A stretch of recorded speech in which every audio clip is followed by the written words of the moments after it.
fervently plead. In mountain shadows I have trod, with faith I am set free. Through trials faced, my faith has waned. Your grace sustains my soul. In weakness then your power I gain. With faith you make me whole. O Lord, increase my faith this hour, from seed to mighty tree. With faith I'll face and conquer fears.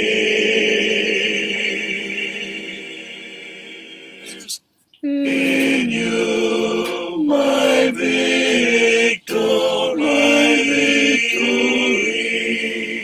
When doubts arise and tears descend, my soul seeks your loving grace. Let faith in you my heart transcend, and then your love embrace. In faith I find my strength renewed. You guide me through the night. With every step my trust accrued, my refuge and my pride. O Lord, increase my faith this hour, from seed to mighty tree. With faith I'll face and conquer fears.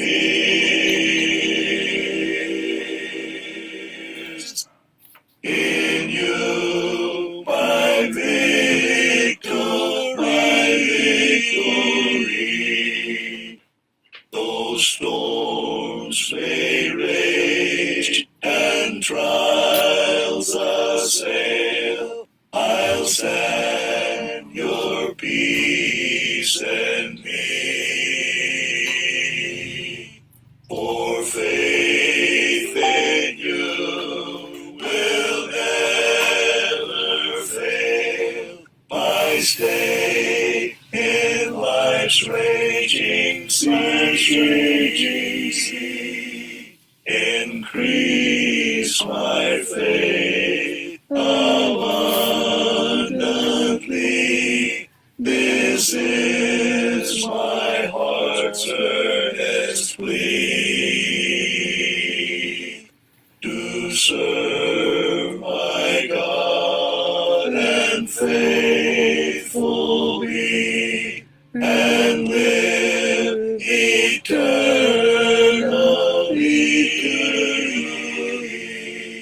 O Lord, increase my faith this hour, from seed to mighty tree. With faith I'll face and conquer fears.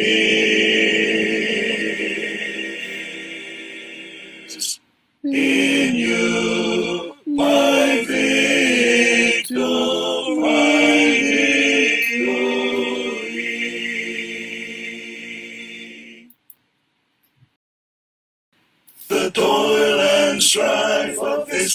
busy life, is it well? Is it well with your soul? With your soul? Are you living right? Should you die tonight? Is it well? Is it well with your soul? Is it well? Is it well with your soul? With your soul? Are you free? Are you free? Glad and whole? Glad and whole? Are you living right? Should you die tonight? Is it well? Is it well with your soul? Have you lost your sin? Are you pure within? Is it well? Is it well with your soul? With your soul? Are you at the side of the crucified? Is it well? Is it well with your soul? Is it well? Is it well with your soul? With your soul? Are you free? Are you free? Glad and whole? Glad and whole? Are you living right? Should you die tonight?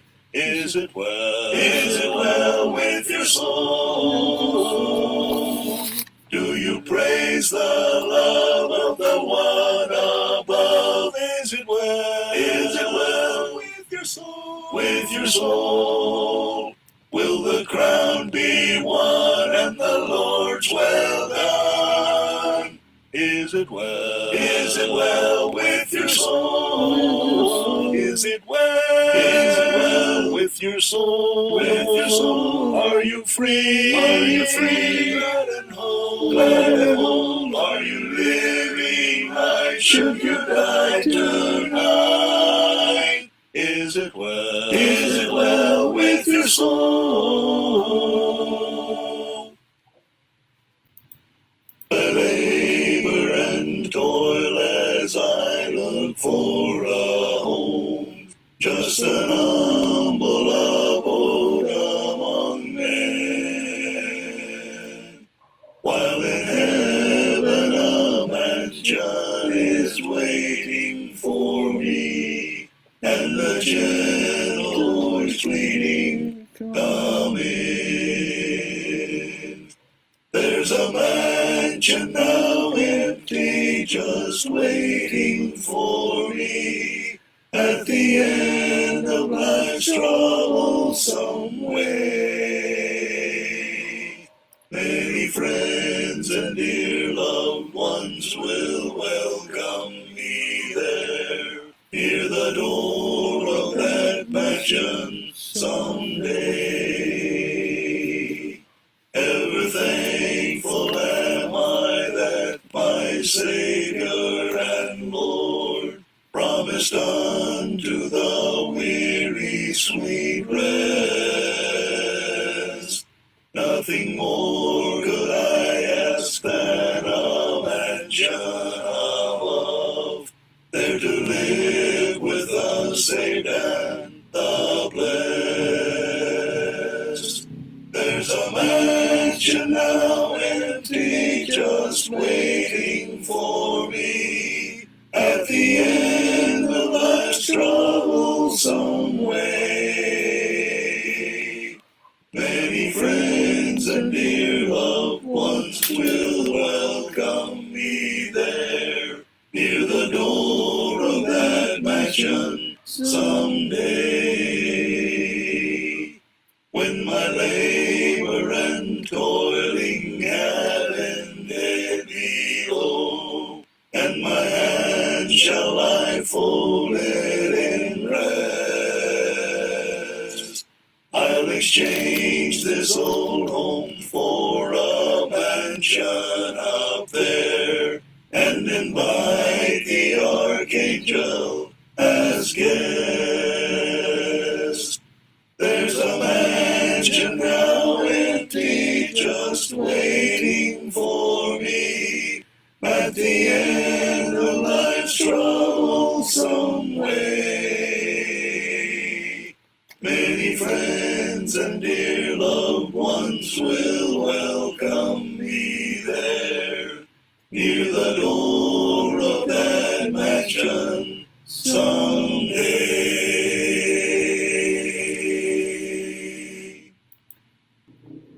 Magandang gabi mga kapatid. So ito po ito, Friday, weekends. Ito po ang ating huling araw po na ating Facebook Live sa linggong ito.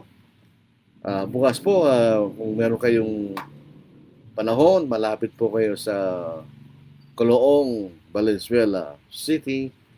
Meron pong gospel meeting ang Church of Christ sa may Coloong, Valenzuela City.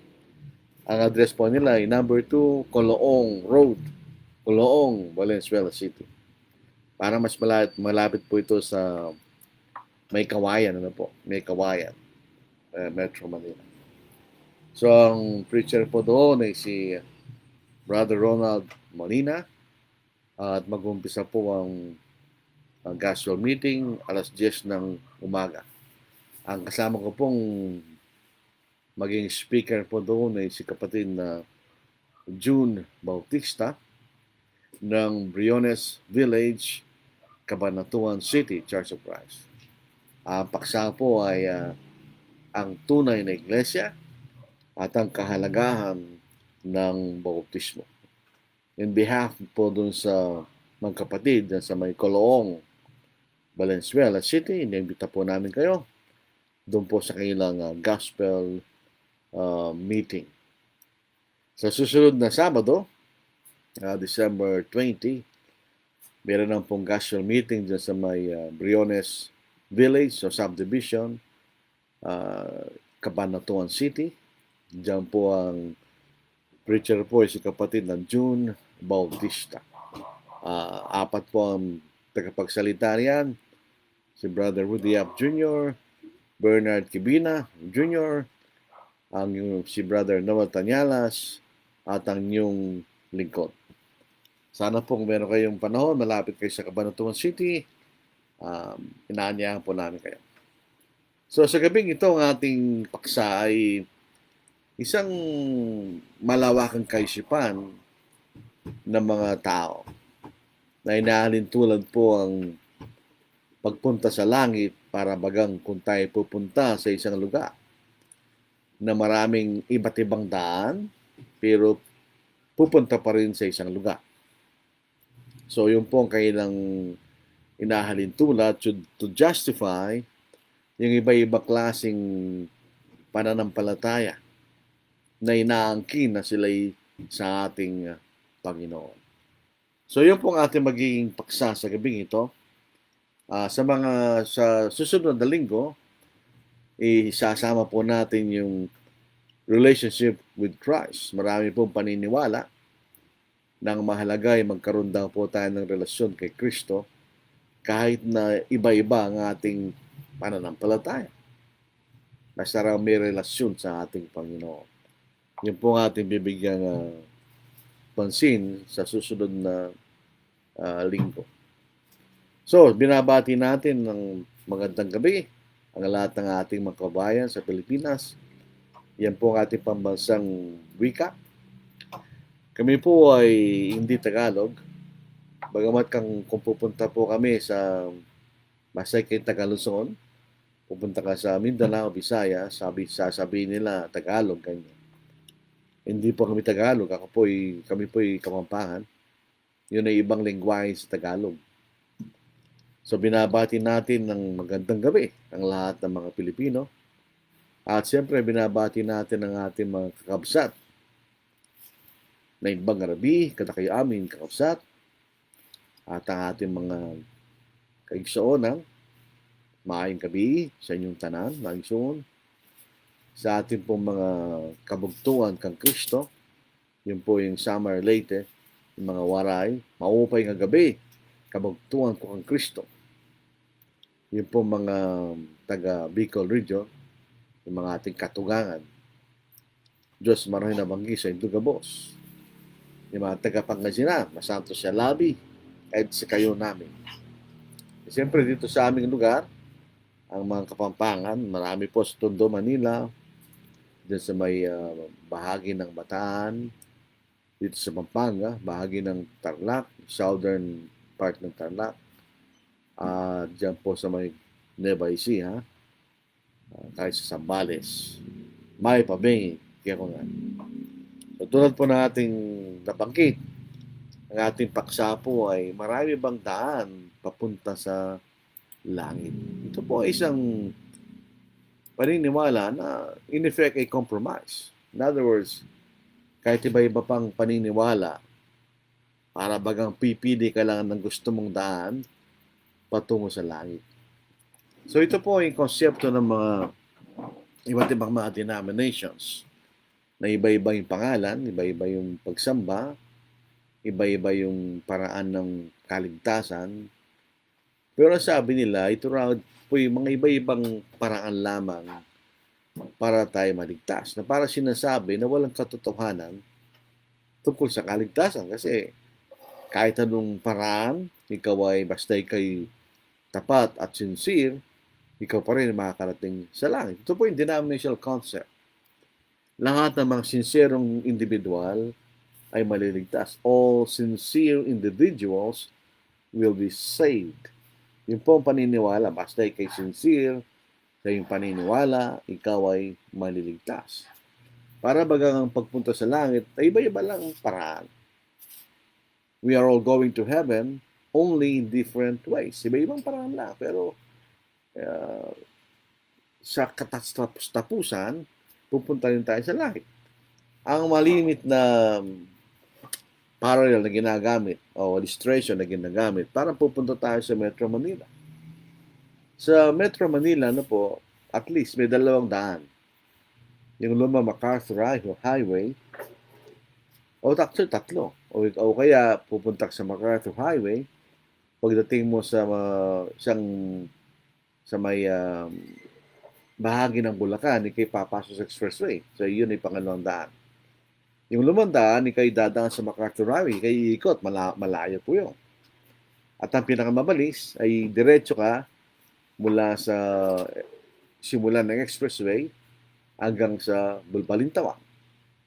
Yun ang pinakamabilis. So at least kung galing ka naman ng eastern part ng Luzon, Cabanatuan, Nueva Ecija, Nueva Vizcaya, Cagayan Valley, ikay dadaan sa Phil-American Highway o Maharlika Road, tapos papasok ka sa NLEX, pupunta ka sa Metro Manila. So sabi nila, iba't iba lang po yung daan patungo sa Maynila, pero kahit ano pang daan ang ating dadaanin o dadaanan, makakarating ka pa rin sa Maynila. Yun ang kailang konsepto. Pero something is wrong with that parallel. Heaven is not a geographical place. Ang langit po ay hindi ito physical na lugar. It is not a geographical place like Manila. Kasi ang Manila, kahit saan, pwede makarating ka nga dyan. Pero sa langit, hindi po ito isang physical na lugar. It is a spiritual place. And siyempre, kung ito is spiritual place, there is only a spiritual way to heaven. So, yun ang ating pag-aaralan. There is only one way to heaven. Hindi po maraming daan. Isa lang ang daan tutungo sa langit. Hindi po ito geographical place na iba't ibang daan pupunta ka rin doon sa pupuntahan mo. Pasilin po natin, ang daan patungo sa langit ay isang paraan ng pamumuhay na magdadala tayo sa langit. Hindi ito basta ikay naniniwala sa isang paniniwala. Hindi. Ito isang paniniwala na ginagawa at ikay makakating sa langit. Kanya. Dito po sa John 14:6, ang sabi ng ating Panginoon, sabi dito, the way. Pag sinabi natin the way, ito isang specificong daan. Pag sinabi natin a way, ito isa lamang sa mga daan. Pag sinabi natin the way, ito lang ang daan. Sabi rito, si Kristo yun. Sa John chapter 14 verse 6. At sinabi sa kanya ni Jesus, ako ang daan at ang katotohanan at ang buhay. Sino man na hindi makakarating sa Ama kundi sa pamamagitan ko. Dito sabi ng Panginoon, I am the way, the truth, and the life. No one comes to the Father except by me. So yung Ama, nasaan siya? Sa langit. The Father is in heaven. So how can we go to heaven? Through the Lord. I am the way. Another singular. Isa lang yung daan. Ito'y sa pamagitan ng ating Panginoon, sa pamagitan ng kanyang katotohanan. At siya magbibigay ng buhay na walang hanggan sa atin. So, there's the way and the truth. So, yung dalawa na yon magkaugnay. Yung daan na sito sa pamagitan ng katotohanan ay sa pamagitan ng ebanghelyo ng ating Panginoon, the Gospel of Christ. Nung si Pablo po ay sumulat sa mga taga-Roma, ang purpose po niya ay sirain niya ang kaisipan ng mga Hudyong naging Kristiyano sa Rome na kinakailangan pa rin sumunod sa kautusan ni Moises. Ang sabi niya, hindi, kanya. Isa lamang ang kapangyarihan ng Diyos sa kaligtasan. Hindi ito ang kautusan ni Moises. Ano yun? Yan ang ebanghelyo ng ating Panginoon. Doon po sa Romans 1:16, sapagkat hindi ko ikinaya ang ebanghelyo, sapagkat ito ang kapangyarihan ng Diyos para sa kaligtasan ng bawat sumasampalataya, unay sa Hudyo at gayon din sa Grego. So ano yung tayong kapangyarihan? Yan ang ebanghelyo ng ating Panginoon. So hindi po iba-ibang ebanghelyo yan. Hindi rin iba-ibang aral yan. Yan lang po yung ebanghelyo ng ating Panginoon. Nung siya po ay inuutusan niya o sinugo niya ang kanyang mga apostol sa Mark 16:15-16, yun din na sinabi niya. At sinabi niya sa kanila, humayo kayo sa buong sanglibutan at inyong ipangaral ang ebanghelyo sa lahat ng nilikha, ang sumasampalataya at mabautismo ng maliligtas, ngunit hindi sumasampalataya ay parurusahan. So, isa lamang daan patungo sa kapatawaran ng ating mga kasalanan. Ano yan? Kung tayo sasampalataya sa ebanghelyo at tayo mabautismohan. Hindi maraming paraan, kundi isa lang. So, yung bating o eunuko, sa Acts chapter 8, verse 35 hanggang verse 37, nagpasimula magsalita si Felipe at simula sa kasulatan ito, ipinangaral niya sa kanya ang magandang balita ni Jesus. Yun ang ebanghelyo ng ating Panginoon. Sa kailang pagpapatuloy sa daan, nakarating sila sa may tubig at sinabi ng eunuko, tingnan mo, narito ang tubig. Ano pa ang nakakahadlang upang kayo mabautismohan? At sinabi ni Felipe, kung nananampalataya ka ng buong puso, ay mangyayari. Sa bukod sa sinabi, sumasampalataya ko na si Jesucristo ay anak ng Diyos. Inutos niyang itigil ang kalwayat at lumusong si Felipe at ang eunuko sa tubig at binautismo siya ni Felipe. So yun ang tanging daan. Sinabi ng Panginoon, ang sumasampalataya at mabautismohan ay maliligtas. Doon po sa aklat na Magawa, itong ebanghelyong ito o ang iglesia, dahil ito ang bunga ng ebanghelyo ng iglesia, ay tinatawag na the way, ang daan kanya. Nung si Pablo po ay hindi pa Kristiyano, siya po ay pinag-usig niya ang daan kanya. The way. Aking pinag-uusig ang daang ito. Hindi naman siya nag-uusig ng physical na daan. Ito yung mga tao. Ito yung mga Kristiyano na sumampalataya sa ebanghelyo, sumunod sa ebanghelyo, at patuloy na sumusunod sa ating Panginoon. Sila'y kabilang sa iglesia ng ating Panginoon. Aking pinag-uusig ang daang ito hanggang sa kamatayan na ginagapos at pinapasok sa mga bilangguan, ang mga lalaki at ang mga babae. Sino ito yung mga Kristiyano?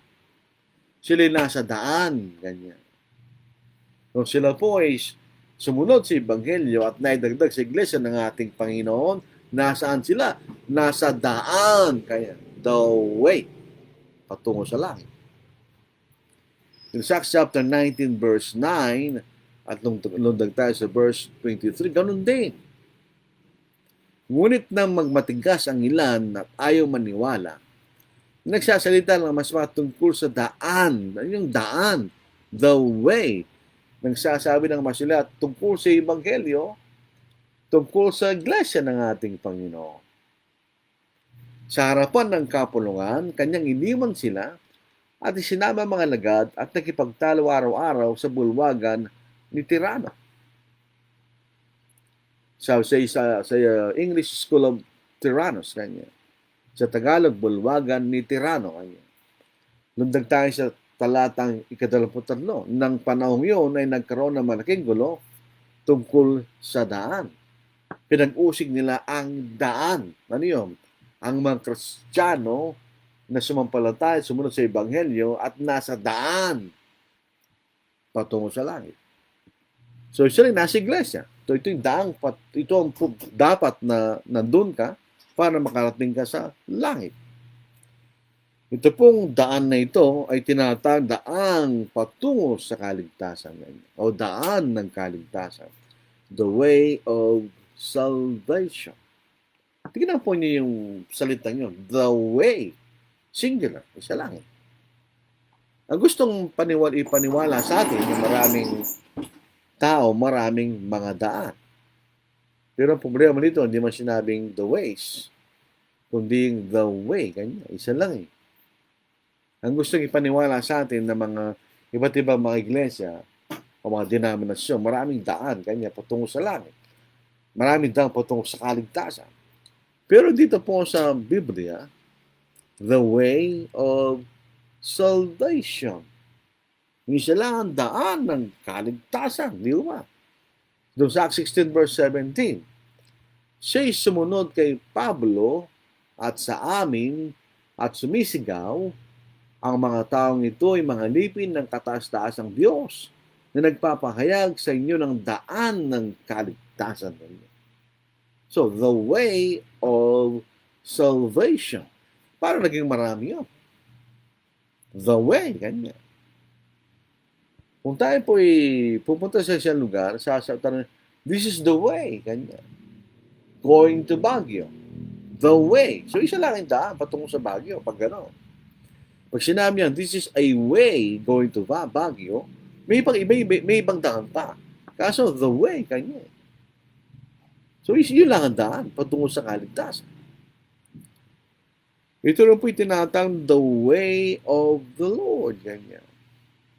Pag sinabing the way of the Lord, ito yung katotohanan ng Panginoon. Wala nang ibang daan ng Panginoon. Ganyan. Sa Acts chapter 8 and verse 25, ito ay sa Corinth, nung nagpunta si Pablo ito'y patungkol sa kay Apollos. Ang taong ito'y tinuruan sa daan ng Panginoon at palibasa ay may maalab na espiritu, nagsalita siya at nagturo ng wasto tungkol kay Jesus, bagamat ang nalalaman lamang niya yung bautismo ni Juan. Pero sabi niya, tinuruan sa daan ng Panginoon. The way of the Lord. At ito'y tinutungkol din, binabagit the way of God. So sa verse 25, pagpunta sa verse 26, at siya nagsimula magsalita ng buong tapang sa sinagoga, ngunit nang siya'y marinig ni na Priscilla at Aquila, ay kanilang sinama siya at pinaliwalag sa kanya ang mas matuwid ang daan ng Diyos. Ilan ang daan ng Diyos? Isa. Ilan ang mga ebanghelyo? Isa. Ilan ang mga iglesia? Isa.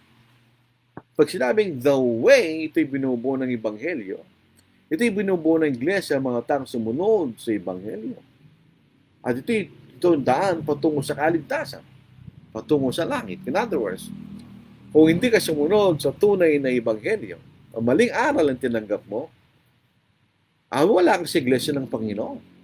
Kasi ang lahat ng mga naliligtas sa pamagitan ng ebanghelyo, o yung mga sumunod sa ebanghelyo, yung mga sumampalataya, nagsisinat ng bautismohan, sila dinadagdag ng Panginoon sa kanyang iglesia. So ilan ang iglesia? Isa lang. Ilan ang ebanghelyo? Isa lang. So ilan ang daan? Isa lang. So, paano ngayon yung sinasabing maraming daan papunta sa Diyos, maraming daan ng kaligtasan? Hindi maliwalag na mali. Maliwalag na mali. Kung marami ang daan ng kaligtasan, maluwag yan. Maluwag, di ba? O maluwang. May kaso, makitid eh. It is the narrow way. Ito yung makitid na daan. The narrow way.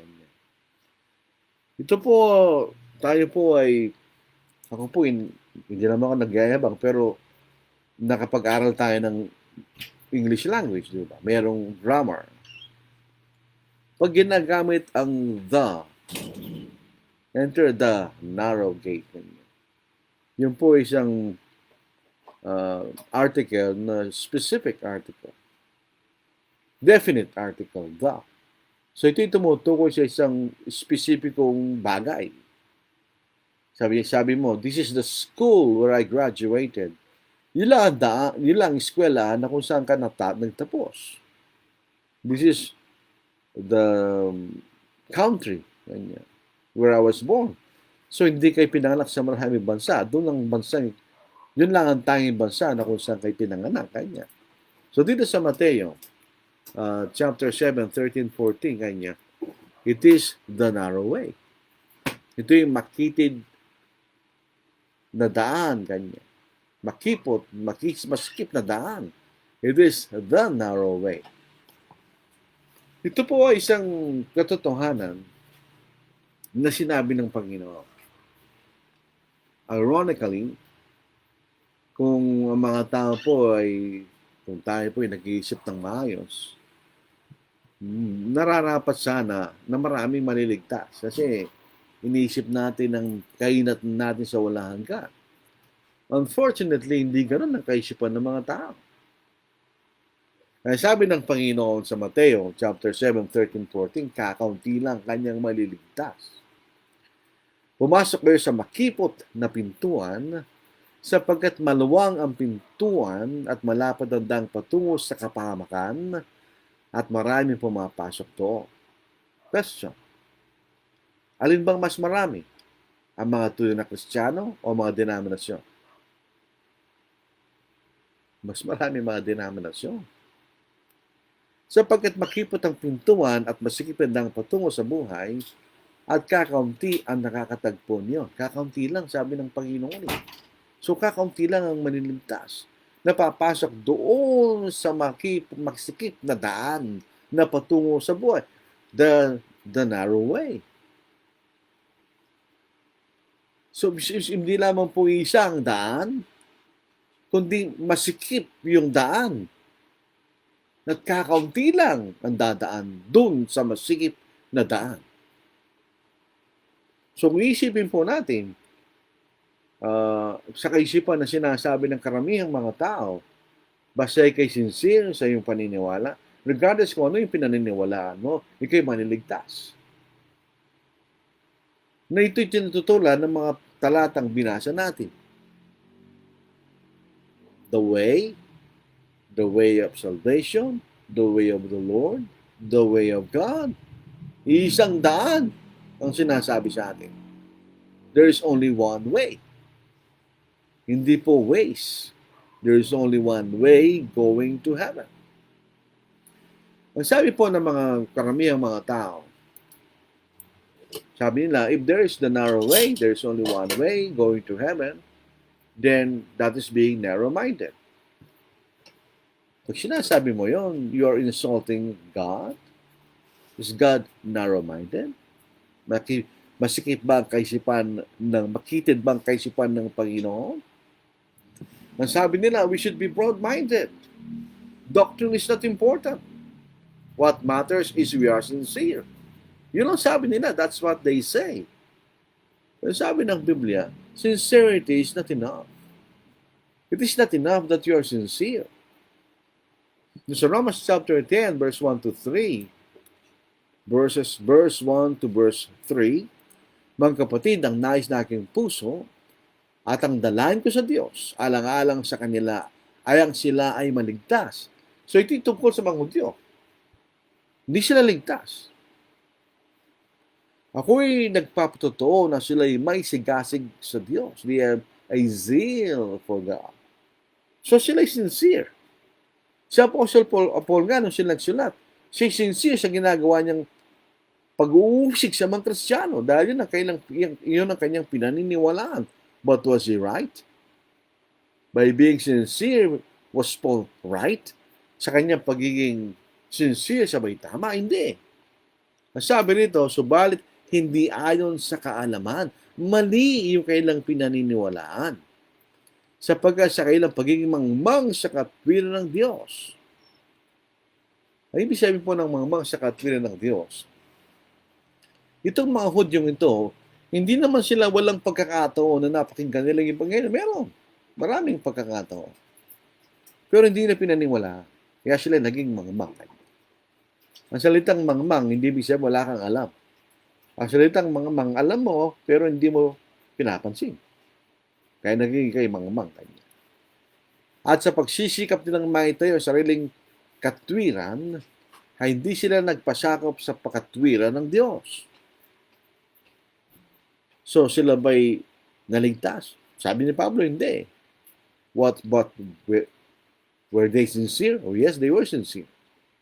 But is there sincerity enough to be saved? Hindi nga sila naligtas. Sa katotohanan, truth is always narrow. Bakit? Pag sinabi mong 1 plus 1 equals 2, it is always 2. Hindi ka pwede maging broad-minded. Oh, pwede, it can be 3, it can be 4, it can be 5, as long as you are sincere. Pwede ba yun? Will that work? No. 1 plus 1 is always 2. In medicine, a specific medicine for a specific disease. Can a doctor be broad-minded? Oh, we can use all kinds of medicine. Hindi mamamatay yung tao. So, sa mga password ng mga email natin, password ng ating mga account, pwede ba tayo maging broad-minded? O kahit anong password, pwede. Hindi ha, there's only one password. Other passwords will not work, di ba? So that's being narrow-minded. So dito makikita natin, nung sinabing the way, that means there was only one church. The way means there's only one church. Not many churches, but only one church, di ba? Ang sabi ng Panginoon sa Matthew 6 and verse 10, for I say to you that you are Peter, and upon this rock I will build my church. I will build my church, singular. Isa lamang iglesia ng ating Panginoon. There is only one church. Doon sa Ephesians chapter 4 verse 4, there is only one body. And that body is the church. Sa Colossians 1:18, for is the head of the body, the church. There is only one church, di ba? And Christ will save only His church. Is that being narrow-minded? Hindi, dahil ng totoo, meron lang talagang iglesia yung tinanong ng Panginoon. Doon sa Ephesians 5:23, is the Savior of the body. Alam na po natin yung body, yun ng church. So, ililigtas lang po niya ay yung kanyang church na tinayo. There are churches built by men. So, marami po yan. Yung Methodist Church by, yun na bang Methodist Church? Nakalimutan ko yan. Pero yung Baptist Church, si John Smythe. Yung ibang mga iglesia, meron silang mga founder ng mga tao. They were built by men. Pero sa Matthew 15 verse 30, hindi lahat yan ay maliligtas. Dito sa Tagalog, ngunit sumagot at sinabi, ang bawat halamang hindi itinanim ng aking Ama na nasa langit ay bubunutin. Kung dito itinanim ng Ama, kaya yan ay halaman, kaya yan ay iglesia, ay bubunutin yan. Hindi maliligtas yan. Hindi maliligtas yan. So, ang ililigtas lang ng Panginoon ay iglesyang itinatag niya. The other churches built by men will not be saved. Yun ang sinasabi ng Biblia. Kahit ano pang gawin natin. There is only one way of salvation, of remission of sins, for our sins to be forgiven. Isa lang ang daan. You hear the gospel, you believe the gospel, you repent of your sins, you confess Jesus as the Son of God, and be baptized, and you'll be saved. This is Romans 10 verse 17, faith comes by hearing, and hearing by the word of the Lord, or the word of God, depende sa translation. This is Mark 16, he who believes and is baptized shall be saved, and he who doesn't believe shall be condemned. And this Acts 38, repent and be baptized, every one of you, in the name of the Lord for the remission of sins. And you shall receive the gift of the Holy Spirit. This Acts chapter 8, verse 36, verse 38, ang sabi ng bati, so here is water. What hinders me from being baptized? If you believe, you may. Ang sagot ng eunuch, I believe that Jesus Christ is the Son of God. At binaptispan siya ng bati. So pwede ba yung faith only? For as long as we are sincere, salvation by faith only will save me. For as long as I am sincere, if I obey the 10 Commandments, then I'll be saved. For as long as I am sincere, if I practice infant baptism, I will be saved. Hindi There is only one way of salvation, the way. There is only one way of worship, the way. Kasi kung tayo pupunta sa iba't ibang mga iglesia, mga kapatid, iba-iba yung pagsamba nila. Once upon a time, nung ako'y nag-aaral sa Manila, meron nag-imbita sa amin na pumasok sa campus namin, dalawa kaming Kapampangan. Inimbita kami sa kanilang pagsamba doon sa UST College of Education. Pinatay nilang ilaw, dilim. Sabi ko, ano nangyayari dito? Tapos ang ingay nila, pero dilim, di ko nakikita. So ayaw ko na rito nga. Ay, paano ba naman? Di ko alam kung ginang pinagagawa nila doon, ang dilim. Pero dito po sa Biblia, there's the way, one way of worship. Merong preaching, praying, singing, Lord's Supper, or remembrance of Christ's death, and giving of your means. This Acts chapter 2, verse 42, and they continued steadfastly in the apostles' doctrine. Sa Colossians 3:16, singing singing with grace in your hearts to the Lord. Sa 1 Corinthians 6:1-2, sabi sa atin, so every first day of the week, as I have given orders to the church of Galatia, so you must do also. On the first day of the week, every one of you will lay something aside so that there be no clashes when I come. So merong ambagan o abuluya. Hindi lahat ng pagsamba ay tatanggapin. Not all worship will be accepted by the Lord. Sa Matthew 15 verse 9, and in vain they worship me, teaching us doctrine the commandments of men. So hindi lahat ng pagsamba ay tatanggapin ng Diyos. You do not have many worships. There is only one way of worship. The way, one way of life. Siya lang ang paraan ng pamumuhay. Doon sa Ephesians 4:1, kayo lumakad na nararapat sa pagkatawag sa inyo, kanya. At ang makasalanang pamumuhay, sinful life, is rejected. The only one way of life is we live faithfully according to the Lord's. Sinful life, or in contrary to the teaching of the Lord, is rejected. So 1 John 1:6, yun ang mababasa natin. So tayo mamumuhay ng matuwid sa harapan ng Diyos. We will live righteously before the Lord. Otherwise, we will be rejected. The way, one way of life. The way, one destination. Heaven. Doon po sa Ephesians 14:1-6. Babasahin ko po. Nakita ko itong Biblia ko. Our destination is in heaven. This is the promise of the Lord before He left His disciples. John 14, 1-4, and I like to read it in English.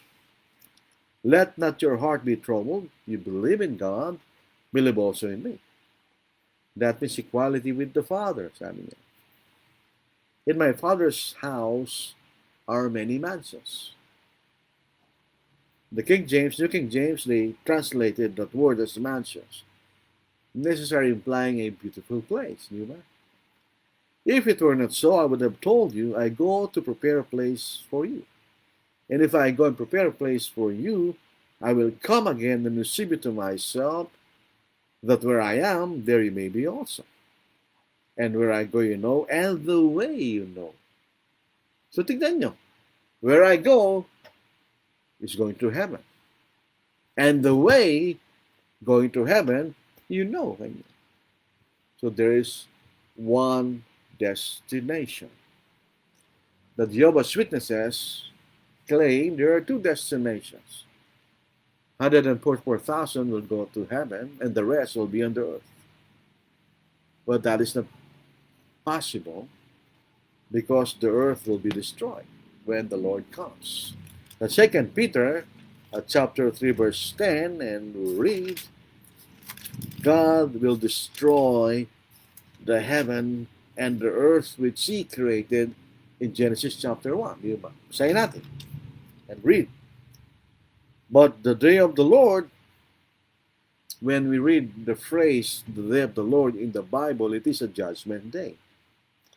But this is the last judgment. The day of the Lord will come as a thief in the night, in which the heavens will pass away with a great noise, and the elements will melt with fervent heat.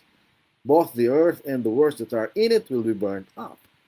Okay? Susunugin ng Panginoon yung lupa. Saan sila titira? So the earth will not be a destination. It will be destroyed when the Lord comes again. So the way means to us, there is one gospel, there is one church, there is only one way of salvation, there is only one way of worship, there is only one way of life, and there is only one destination. That is the way. Makita natin. Where God is love, He desires all men to be saved. Yes, that's correct. But there is a condition. Salvation is always conditional. You'll be saved if you obey the gospel. That's conditional. You'll be saved if you be faithful until death. That's conditional. In 1 Timothy chapter 2, verses 2 to 3, God desires all men to be saved. He doesn't want anyone to be condemned. But there is a condition. Basahin natin. For kings, 3 to 4, for this is good and acceptable in the sight of God our Savior, who desires all men to be saved and to come to the knowledge of the truth. How are we going to be saved? If we come to the knowledge of the truth. So if you're not going to believe and obey the truth, then you'll not be saved, although God desires all men to be saved. All men will not be saved because not all men desires to be saved.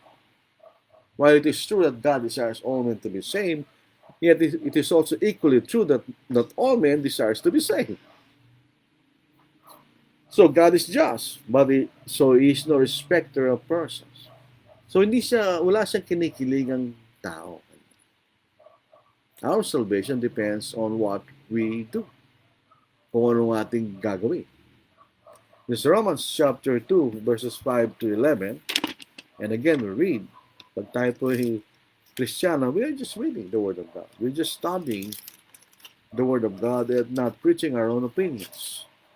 We only preach the truth revealed in the Word of God. So say Romans 2, 5, 11. But in accordance with your hardness and your impenitent heart, you are treasuring up for yourself wrath in the day of wrath and revelation of the righteous judgment of God. We will render to each one according to his deeds. So the basis, whether we will be saved or not be saved, is according to our deeds. Eternal life to those who by patient continuance, is not once saved, always saved, by patient continuance in doing good seek for glory, honor, and immortality. But to those who are self-seeking and do not obey the truth, but obey unrighteousness, indignation and wrath, tribulation and anguish on every soul of man who does evil, of the Jew first and also of the Greek. But glory, honor, and peace to everyone who works what is good, to the Jew first and also to the Greek. For there is no partiality with God. So hindi natin pwede sabihin, for as long as you're sincere, you'll be saved. Because God is just. He is no respecter of person. Only the gospel is important. Sabi nila, according to the denominations, only the gospel is important. Doctrine is not important. That is false. Gospel, sabi natin. Sa 1 Corinthians 15:1-4, Paul preached the Corinthians the gospel. What is the gospel? Ito sinabi niya. Sa 1 Corinthians chapter 15, verses 1-4, itong mababasa natin. Moreover, brethren, I declare to you the gospel which I preached to you, which also you received and which you stand. Let us observe, I preached to you, past tense, which you received, past tense, in which you stand, present tense. Di ba? But by which also you are saved, if you hold fast that word which I preached to you, unless you believed in vain. For I delivered to you first of all that which I also received, that Christ died for our sins according to the Scriptures, and that he was buried, and that he rose again on the third day according to the Scriptures, and that he was seen by Cephas, then by the 12, etc. So the gospel is the death, burial, and resurrection of the Lord. Christ is God, the Father is God, and the Holy Spirit is God. God is a triune being. It is a plurality of persons, united as the one God. The gospel is called doctrine. So if doctrine is not important, then the gospel is not important, because gospel is the doctrine. There's Romans 16, 6 verse 17, but God be thanked that though you were slaves of sin, yet you obeyed from the heart that form of doctrine to which you were delivered. That is the doctrine. They were saved by that doctrine. But Paul says, Romans 16, for I am not ashamed of the gospel, for it is the power of God to salvation to everyone who believes, to the Jew first and also to the Greek. So the doctrine is important because the gospel is the doctrine is the gospel. Walang pagkakaiba yun eh. Sa 2 John 9, nabasahin natin, sa 2 John 9, verse 9, whoever transgresses and does not abide in the doctrine of Christ does not have God. He will abide in the doctrine of Christ as both the Father and the Son. So the gospel is important. The doctrine is important because the gospel is the doctrine is the gospel. There is no other doctrine but the gospel. There is no other gospel but the doctrine of Christ. So paano nasasabihin, how can we say only the gospel is important, doctrine is not important, when the gospel is the doctrine and the doctrine is the gospel? We cannot preach any other gospel. We cannot teach any other doctrine. The denominationalist says, do not judge us. God only will judge us if we are saved or not. Oh, really? But they can judge if we judge righteously. John chapter 7, verse 24, the Lord says, do not judge by appearance. Judge righteously. We should have evidence in our judgment. Paul judged false teachers because he was able to prove that they were teaching a false doctrine. So 1 Timothy chapter 1, 19 to verse 20, and even name them. These false teachers. Say natin. Having faith and a good conscience, which some having rejected concerning the faith have suffered shipwreck, of whom are Hymenaeus and Alexander, whom I delivered to Satan, that they may not learn to blaspheme. So those were false teachers. We are commanded to judge false teachers. Basahin natin sa Romans chapter 16, 17 to verse 18. So we can judge. We can judge false teachers. Ito mababasa natin. Now I urge you, brethren, note those who cause divisions and offenses, contrary to the doctrine which you learn, and avoid them. For those who are such do not serve our Lord Jesus Christ, but their own belly, and by smooth words and flattering speech deceive the hearts of the simple. So if we hear a person teaching a doctrine contrary to the doctrine of Christ, you should avoid those people. We are to reject those people who preach false doctrine, those people who preach false gospel. We are to avoid them. We are not to fellowship them. So in doing so, we are judging them in accordance to the truth. We are not judging their sincerity.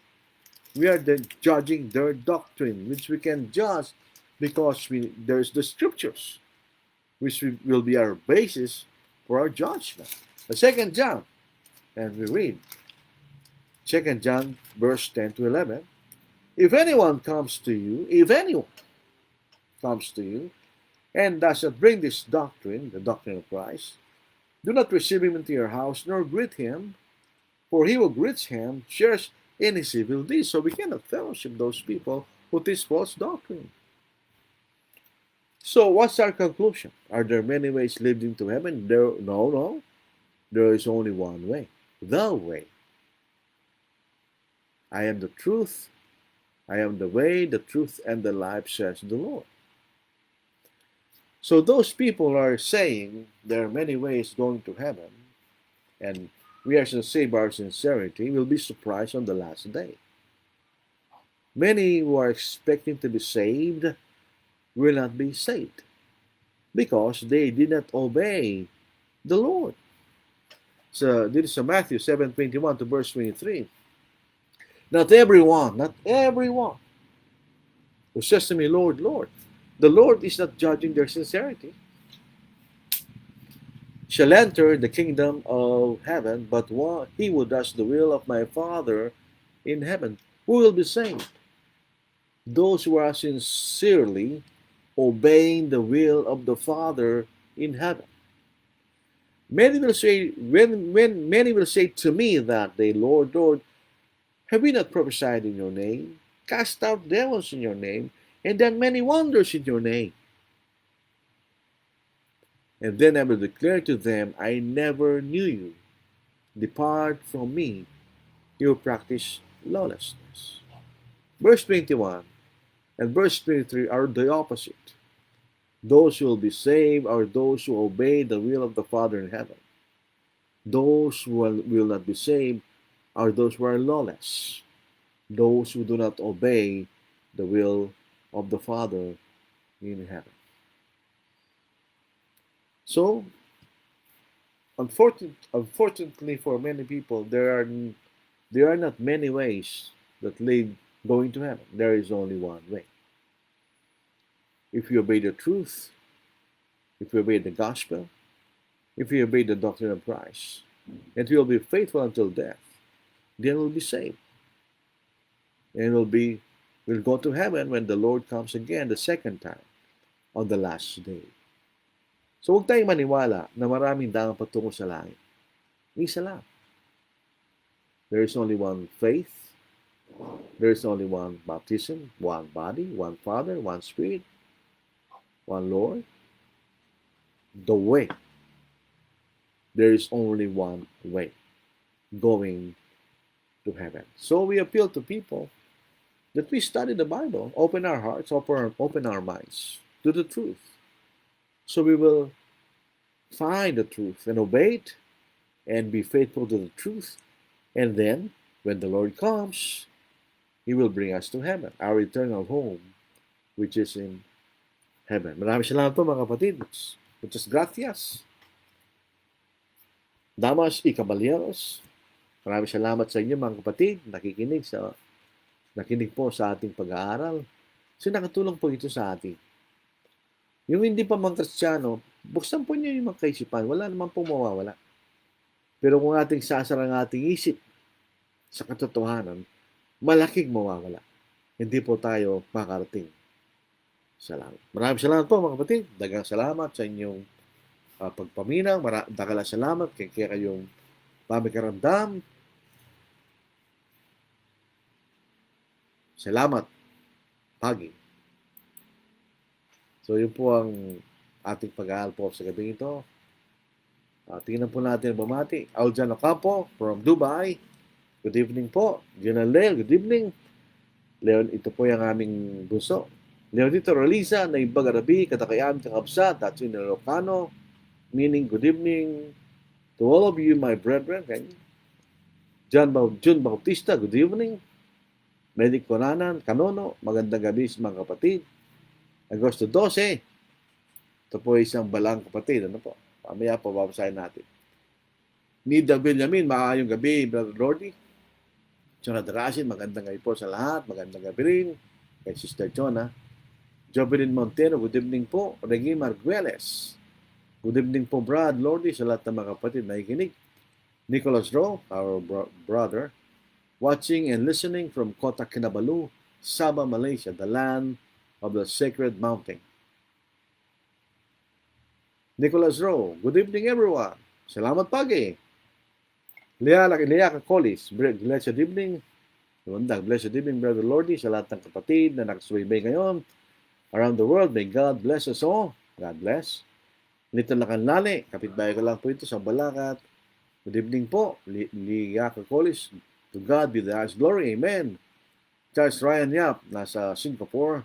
Good evening, Brad. Good evening din, Ryan. Sa misis mo, sa mga anak mo. May tanong po dito si Agosto 12. Maayong gabi, Brad. Mautana, out of topic lang. Okay ba magbigay ng pera sa mga nagkakaroling? Kasi parang galit po pag hindi binigyan. Salamat po. Alam niyo kung ito, opinion ko lang. Pero kung mga matatandang tao nagkakaroling, huwag natin bigyan. Ako po, nung kami nasa Tarlac, biniro ko yung nagkakaroling. Mga born again yun eh. Binigyan kami ng sobre, hindi naman kami humingi ng sobre. So we are given an envelope. Sabi ko, binigyan ko ng tracts. Ang daming tracts nilagay ko doon.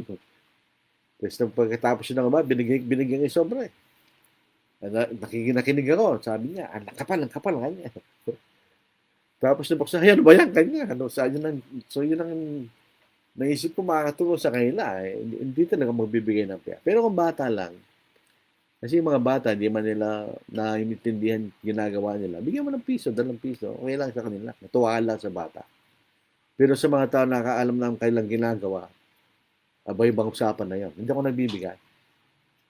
Kahit kailangan na pagka surprise, hindi ako magbibigay. Kung bibigyan sobre, babalik ko. Sabi kami naniniwala dyan. Yun lang ginagawa ko. Yun naman doon totoo. Hindi ka na ipaliwalag. Kung magtatanong sila, ipaliwalag natin kung bakit hindi tayo involved sa ganong klaseng gawain. So, they will know. So, yung makita natin. Puntanong, mga kapatid, maraming salamat, tagang salamat sa inyong pagpaminaw. Maraming salamat sa inyong... Meron pala tanong. Brad, tanong po, paano natin patutunayan ng salitang Mark 16:16 kung sinasabi ng iba? Ng original na manuscript hanggang 8 lang yung 9 pataas ay wala sa original manuscript. In English, how do we prove that Mark 16:16 is in the original scriptures when the original manuscripts is only up to verse 8 and 9? Ang sagot po dyan, the answer is there are only 2 manuscripts wherein Mark 16:16 is not found. Yun ang pinakamatandang manuscript. If I'm not mistaken, yung Sinaiticus at Vaticanus. They do not contain verses 10 to 21 or 22. But if we examine those 2 manuscripts, there is a blank space. So yun ang pinakamatanda.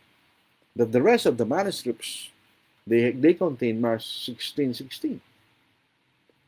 So even if for the sake of argument, Mark 16:16 is not in the scriptures, still it doesn't disprove the fact that baptism is necessary for salvation. There are many other verses that will prove that baptism is important for us to be saved, to be forgiven of our sins. For instance, 1 Peter 3:21, Acts 2:38, Acts chapter 22, verse 16. Those verses are as strong as Mark 16:16, Acts chapter 8, verse 12, etc. So that's a non-argument. It is an argument of those who are trying to avoid the strength of the teaching of Christ that we need to be baptized to be saved. But there are only two manuscripts. How about the thousands of the other manuscripts that contain Mark 16:16? Are those manuscripts wrong?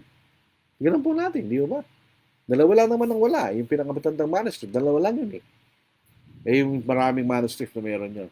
How about the other versions that are written in other languages during that time? They contain Mark 16:16. So that's not a proof that the Mark 16:16 is not found in the scripture. It is found in the scriptures. Without doubt. Huwag tayong maniwala dun na wala yung Mark 16:16 sa Biblia. Sabi lang nila yan, mga kapatid. Ibanez Senior Shani, magandang gabi sa ating lahat, mga kapatid. Okay, thank you. Thank you very much. Thine is the glory, risen conquering Son. In this is the victory, thou o'er death hast won. Angels in bright raiment roll the stone away. Ere the folded grave closed, where thy body lay. Thine is the glory, risen conquering Son. In this is the victory, thou o'er death hast won. Though Jesus meets thee, risen from the tomb, lovingly he greets thee, scatters fear and gloom. Let his church with gladness hymns of triumph sing. For her Lord now liveth, death hath lost its sting. Thine is the glory, risen conquering Son. Endless is the victory, thou o'er death hast won. No more we doubt thee, glorious Prince of life. Life is not without thee, aid us in our strife. Make us more than conquerors through thy deathless love. Bring us safe through Jordan to thy home above. Thine is the glory, risen conquering Son. Endless is the victory, thou o'er death hast won. Meron pong pahabol na tanong. There's a question. How about the Maccabees blood, which are included in the 72 books? Are they part of the scriptures? Yung pong Roman Catholic Church Bible, it contains more books in the Old Testament than the Bible that we are using. Are those extra books really part of the Bible? No, they are not. Dito sa Romans chapter 3, makita po natin, Romans chapter 3, what advantage then is the Jew? Or what is the profit of circumcision? Much in every way, chiefly because to them were committed the oracles of God. Isang ang oracles, meaning yung salita ng Diyos, ang pinagkatiwala sa kanila. So the Jewish Bible doesn't contain those extra books because they were not given to them by the Lord. Tandaan natin, the Old Testament was given to the Jews. Those extra books found in the Roman Catholic Bible are not found in the Jewish book.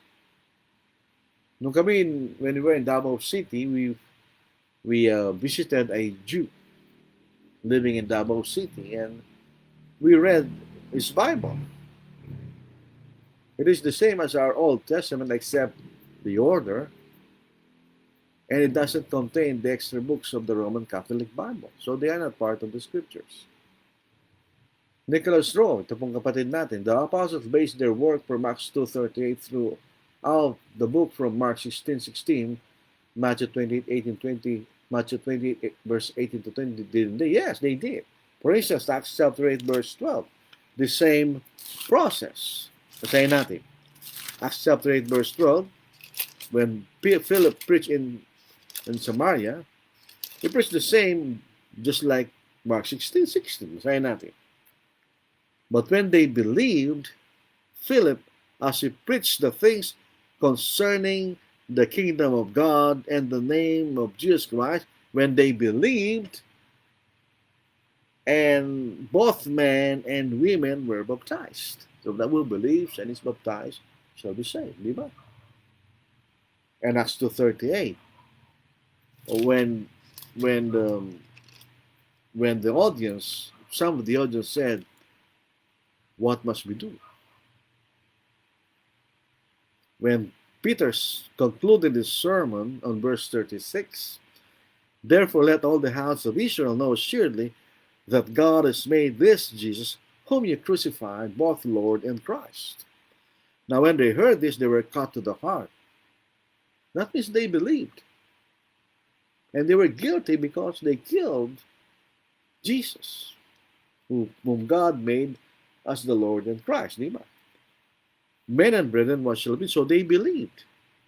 Then Peter said to them, repent and let every one of you be baptized in the name of Jesus Christ for the remission of sins, and you shall receive the gift of the Holy Spirit. The same as Mark 16:16. And another proof that Mark 16 up to verse 20 is part of the scriptures is Hebrews chapter 2, verses 2 to 3. And we read the Hebrews chapter 2, verses 2 to 3 is the same event as Mark 16. Basahin natin. Hebrews chapter 2. Verse 3 to 4, how shall we escape if we neglect so great a salvation, which at first began to be spoken by the Lord, and was confirmed to us by those who heard him? Who heard him? The apostles. God also bearing witness both with signs and wonders, with various miracles and gifts of the Holy Spirit, according to his own will. That is a part of Mark 16. Basahin natin. Mark 16, verses 17 to verse 20. Ito mababasa natin. Magsimula tayo sa verse 15. And he said to them, go into all the world and preach the gospel to every creature. He who believes and is baptized shall be saved, will be saved, and we who doesn't believe will be condemned. And these signs will follow them who believe.